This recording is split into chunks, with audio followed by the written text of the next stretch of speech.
మీలో ఎవరైనా కార్తీక్ అనే పేరుతో ఉన్నారా? మీ పిల్లల పేరు గాని, మీ బంధువుల పేరు గాని, మీ ఫ్రెండ్స్ పేరు గాని.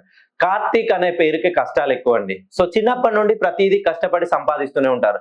వీళ్ళు ఇంట్లో ఎవరైతే తల్లిదండ్రులకి ఖచ్చితంగా సపోర్ట్‌గా నిలబడతారు.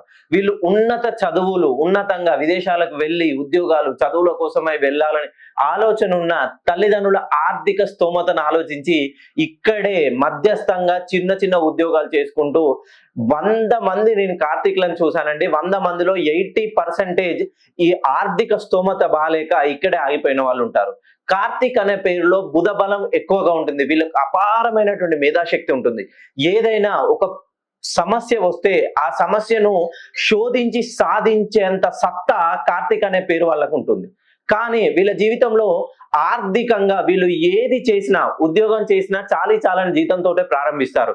ఏదైనా చిన్న వ్యాపారం ప్రారంభించినా ఆ వ్యాపారంలో వీళ్ళు తీసుకొచ్చినటువంటి వడ్డీలు కట్టలేక అప్పుల పాలైపోతుంటారు.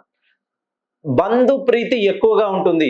దూరపు చుట్టాలకు ఎక్కువగా ప్రియారిటీస్ ఇస్తారు. వీళ్ళు సాదా సీదా అన్నటువంటి సామాన్య జీవితాన్ని గడుపుతూ బంధువులు ఎవరు దూరపు చుట్టాలకి ఎక్కువ ప్రాధాన్యత ఇస్తూ విలాస భోగాలకు పోకుండా ఉన్నంతలో రిచెస్ట్ గా బ్రతుకుతుంటారు. కానీ వీళ్ళ కష్టాలకి మెయిన్ రీజన్ ఏంటంటే వీళ్ళ పేరులో నెగటివ్ వైబ్రేషన్ ఎక్కువగా ఉంటుంది. ఎవరైతే కార్తీక్ అనే పేరుతో ఉన్నారో మీరు మీ జీవితంలో ఎదగడం లేదా, మీరు ఏదైనా వ్యాపారం ప్రారంభిస్తున్న వ్యాపారంలో ఎప్పుడూ నష్టాల సమస్యతో ఉన్నారా, మీ చేతి గుండా డబ్బులు ఇచ్చిన వాళ్ళు చాలా ఉన్నతంగా ఎదుగుతున్నారా, మీతో గొడవలు పడ్డ వాళ్ళు మిమ్మల్ని రెచ్చగొట్టి భావోద్వేగాలకు గురి చేసి మీ ద్వారా మీకు రావాల్సినటువంటి ఆస్తిపాస్తులు వాళ్ళు తీసుకొని వాళ్ళు ఉన్నతంగా జీవిస్తున్నారా? ఖచ్చితంగా ఎవరి పేరైతే కార్తీక్ ఉందో మీ జీవితాన్ని మలుపు తిప్పే ఒక్క ఛాన్స్ నాకు ఇవ్వండి.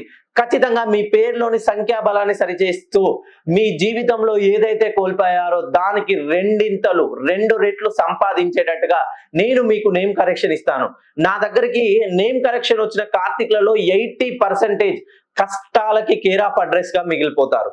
వీళ్ళు ఎప్పుడైతే రుణ బాధలకు తట్టుకుంటారో ఖచ్చితంగా ఈ 2025 రవికి సంబంధించిన నెంబర్లో వీళ్ళు ఉన్నట్లయితే వీళ్ళ జీవితం సూర్య భగవానుడు ఎలా అయితే వెలుగుతాడో ప్రకాశిస్తాడో ఖచ్చితంగా వీళ్ళ జీవితం కూడా అంతే విధంగా దేదీప్యమానంగా వెలగబోతుంది.